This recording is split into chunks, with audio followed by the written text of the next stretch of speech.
Na combat tata mon appelle mon centre que bakimangiste nyonso il faut toi adhérer na réconciliation. Biso toza bakoka papa Simon Kimbangu. Na kanisi le 26 août 2001 en Kamba to le baki biso nyonso que tozali mutu moko to simbana ki na ndaka Nzambe. Batu nyonso balandaki. Papa Simon aye lobi a bandeko na ngai batelemisi ngai. Ba mususu baza na Angola, ba mususu baza na Congo Brazzaville. Ba mususu baza na poto biso bansu tolandaki toyebi message wana. Mais pourquoi les loyo fobo luka bobongola likambo wana? Nous sommes des frères et sœurs. Tokotika la ndenge wana tozama kila papa Simon Kimbangu toko bundela papa Simon Kimbangu te. Tokata kata emi eteni non. Ezali biso bakoka papa Simon Kimbangu totika biso tozala eloko moko parce que vous nous empêchez de se mettre ensemble.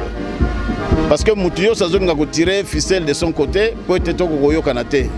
Mais tout est éliqué, Tokoyo Kanaka, réconciliation, c'est une obligation. Tosenga comme coloniaux depuis le début de la crise jusqu'à ce jour, toujours continuer toujours Kosenga réconciliation.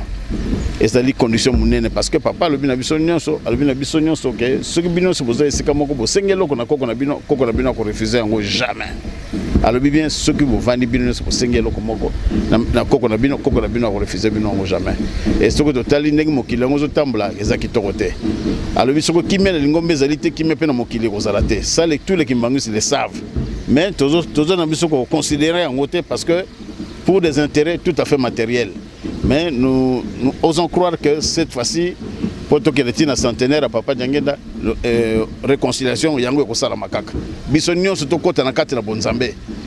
Makambo lobate que l'église à 26 ou l'église à 23. Non, bisonnion tozali mutumoko nous sommes des kimbangistes. Quand on parle de 26 c'est l'église té. Ezali bato bazali kondima bisonnion tozali loko moko ndenge papa Simon Kiangana lobaki on enkamba. Le 26 août alobi bandana mutakia dite na maman Solange tozali loko moko ba image ezali ezate que soki to truquer soki nini image est là ezaka ka mauvaise foi ya batu batonga ke to panzana comme ça Satan continue de jubiler parce que maintenant là, ça profite à qui à Satan cette histoire ils ont profité na Satan to la mukabiso so bakimbangiste to za la bomoko to chama bonde na biso na likanisimoko pour être ko bandana mutakiadi te na maman Solange to zonga bomoko ndenge papa Simon Kiangane alobela ko na nkamba c'est très important mosali na nzambe liloba liboso bimisaka na monoko ya mutezaka beaucoup plus important akolo mani makamune sokolanda sima o eza beaucoup plus important o ebimaka liboso na monoko na ye yangwana o ya lobaka liboso na monoko na ye yangwana faut prendre ça en considération o etikali ezali folklore eloko tozali koluka ete tozala bomoko makambo ezo kabola biso to vendre lango to bongisa nyonso wana ba vendre la kate tozali batu nous sommes encore de bantu quand il y a un problème bo vendre mesa bo lobili kambi bo kena sanzete l'arbre par l'arbre bo ko vendre bo lobili et c'est comme ça que ça se passe partout ailleurs yangwana na kosenga ete tozala bomoko biso so bakimbangiste à travers le monde to finga te to lobaka makambo ezanga na ngotina ezana na sens te nous sommes des frères papa Simon c'est notre frère papa Zako c'est notre frère. Toute la famille qui est Kimbangu, tous les frères et des sœurs. C'est des moutouaya qui perturbent biso na likambonate. Et on quand ngaka na bana bakimbangiste nyonso, toi des biso nyonso na bolingo penza vrai bolingo parce que ezali na sens te. Ya ko ba bolingo mibe comme ça et quand vous êtes incapable beaucoup de nzela parce que ça me na mokota kopesa yombo tete ou bien ça me na tura kopesa yombo tete. Non, ce n'est pas chrétien, ce n'est pas chrétien.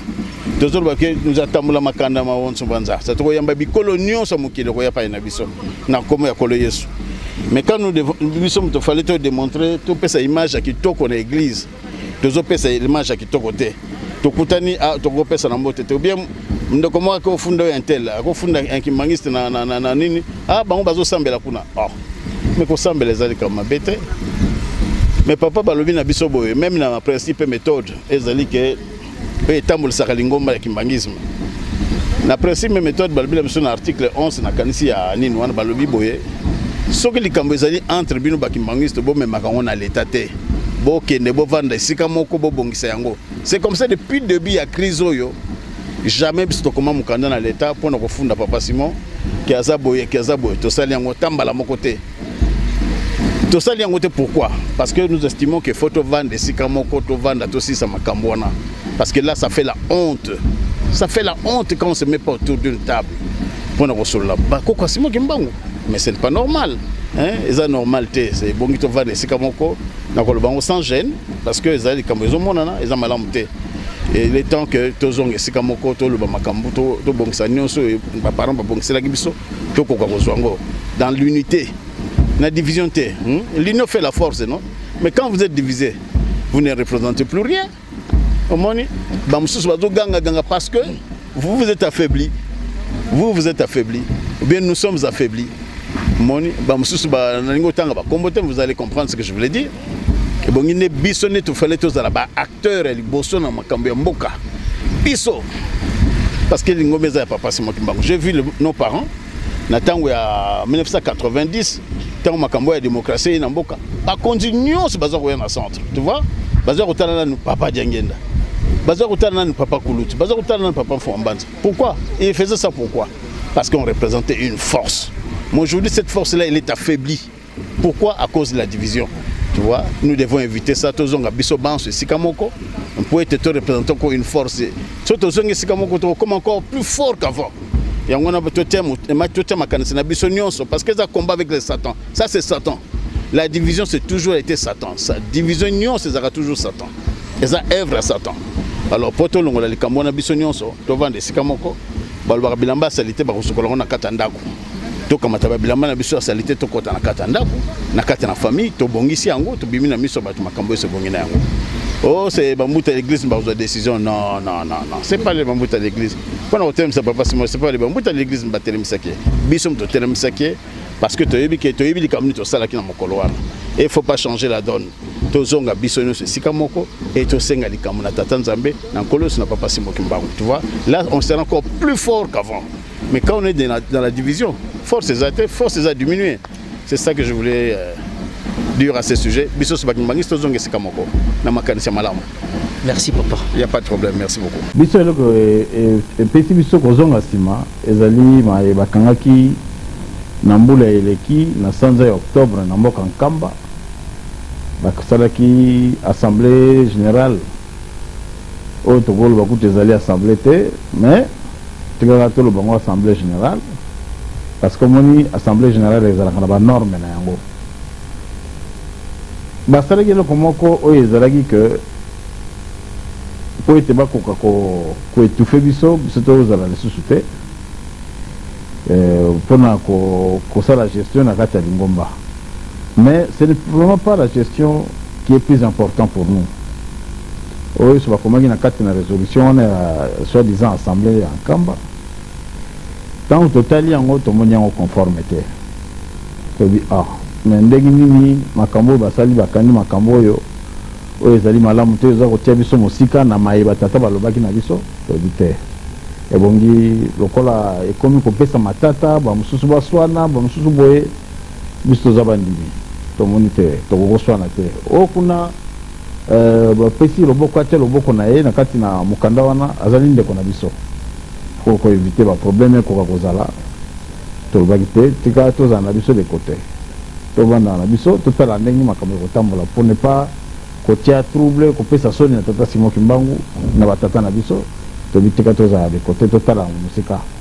Mais malheureusement distance tozwaki parce que na kati ya mikanda eza makambo ebele na kati makambo mingi bakangaki na mboka Nkamba oyo babengi ba résolution soki bato balandaki point de presse esalamaki dernièrement je crois que bakozala édifié esali baarticle eza mwa mingi mais nakoki kosite mibale oyo tomonaki ke ezali malamu te ezali kopesa kitoko te na ndenge toyebeli batata na biso ndenge mpe mayeba alobaki na biso alors tomonaki ke ezalaki malamu te par rapport a makambo wana tolobaki te teka topesa tobenda mwa nzoto na biso.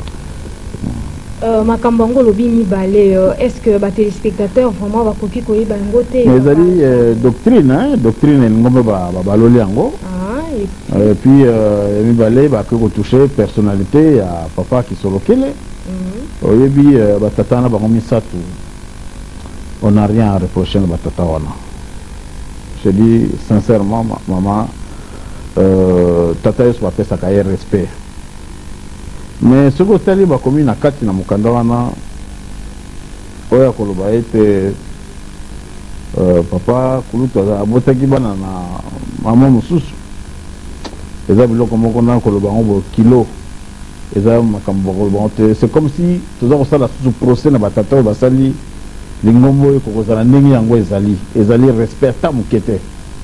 Alors kokono loba biloko wana epuis kokono koluka kokabola biso na kati ya biloko wana tomonaki yango conforme te. Nakanisi bafamille kisorokeli nyonso ezali wana soki bakisorokeli bakoko conteste ndeko na bango pour y arriver même à ça, je comprendrais, mais même les kisorokeli baza nango d'accord te. Ezala maman kisorokeli azana na bomoi azana nango d'accord te. Alors tout ça ekotaki na kati na ba résolution wana. Alors comme le col les kamoko balingi ko imposer yango sur le terre. C'est de ko ndima salité wana te. Pona ko sala procès na batata na biso eza propre te, ce n'est pas digne. Et ça na mangati na culture na biso ba bantu. Alors tout le monde c'est une première. Tout le monde que non, pour ne pas encourager des choses comme ça, autant que se retirer, batba soit naté, babundate. Au moins batata va boti biso balobi na biso boye. Le 10 août 2001, juste après kokunda mama na biso, mama Dialungana, papa vanisaki biso bana nyonso une semaine avant liwana ye. Papa vanisaki biso bana nyonso o bazaki présent na kati na Kinshasa, tovandaki na papa amboka nkamba. Papa pesaki biso ligne de conduite oyo tokoki kosala po ete lingomba na ye après bango ekoka kobeba te. Papa alobaki na biso te ke bokabata papa Simon Kiangani botia ye Kimbangu Kiangani botia ye représentant légal te. Papa alobaki na biso boye te. Papa alobi na biso boye na le 10 août alobi ete bana na ngai bokoki kosala likambo moko te soki bino nyonso bovandi esika moko te. Wana ezalaki parmi makambo alobelaki biso me oyo ezalaki plus important oyo ngai nakoloba na yo sika sikoyo alobi ete mwana moko te akokanga décision na ye moko. Abi à chaque fois bokokanga décision mpo na lingomba il faut bino nyonso bozala esika moko réuni bovandi ensemble et bokangi likambo biso tokosala tokobénir likambo wana bopesi yango na baresponsable de l'église. Wana soko tuni ndeko na ngai nyonso en tout cas bakopesa yo eyano nga na utopesa yo le bande to bongola makambo ndenge toza bongola makambo, mais en tout cas si on est sincère c'est parmi la recommandation clé oyo ya papa na date le 10 août 2001 na mboka nkamba de 16h jusqu'à 21h. Papa azala kopesa biso ba recommandation oyo po te tokotambusa lingomba.